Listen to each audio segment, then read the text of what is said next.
Om Sairam.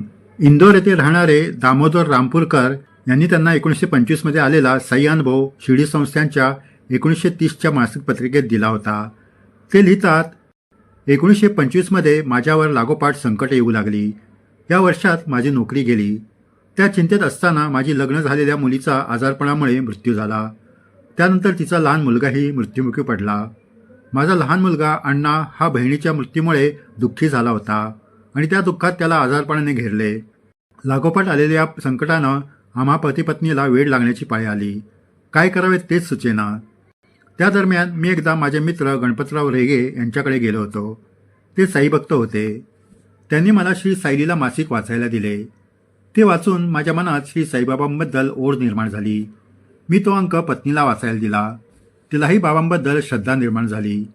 Shri साईबाबांचा photo अंकावर असल्याने तो पाहून आम्ही आमच्या संकटातून बाहेर काढण्यासाठी त्यांना प्रार्थना करू लागलो. एकदा आम्हाला दुःख अनावर झाले आणि आम्ही बाबांना कळवळून प्रार्थना केली. त्या रात्री मला स्वप्न पडले. स्वप्नात असे दिसले की बाबा माझ्या उशाजवळ प्रगट झाले आहे. ते मला म्हणाले, तू ज्ञानोबाची भक्ती करतो ती तशीच करीत राहा. मी सुद्धा जवळ आहेच ना. स्वप्न संपले आणि मी जागा झालो. मला खूप प्रसन्न वाटले. मी माझे स्वप्न पत्नीला सांगू लागले तर तिनेच तिला पडलेले स्वप्न सांगितले. ती म्हणाली, आज माझ्या स्वप्नात बाबा आले. अगदी फोटोत दिसतात त्याप्रमाणे दिसले. ते म्हणाले, अशी फिकर करीत बसू नये. झाले ते गेले. जे आहे त्यात समाधान मान. भिवू नको.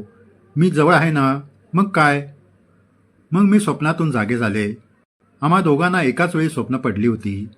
आमची श्रद्धा खूप वाढली आणि त्याच दिवशी आम्ही आमच्या मुलाचे आजारपण दूर करण्यासाठी बाबांना प्रार्थना केली. आणि खरोखर त्याच दिवशी दुपारपासून मुलास बरे वाटू लागले. पुढे 8 दिवसात तो पूर्ण बरा झाला. पुढे साईबाबांच्या आशीर्वादाने माझ्या आयुष्यात सुखाचे दिवस आले. जय साईराम. असेच अद्भुत अनुभव ऐकण्यासाठी हे चॅनल जरूर सबस्क्राईब करावे आणि व्हिडिओ शेअर करावे.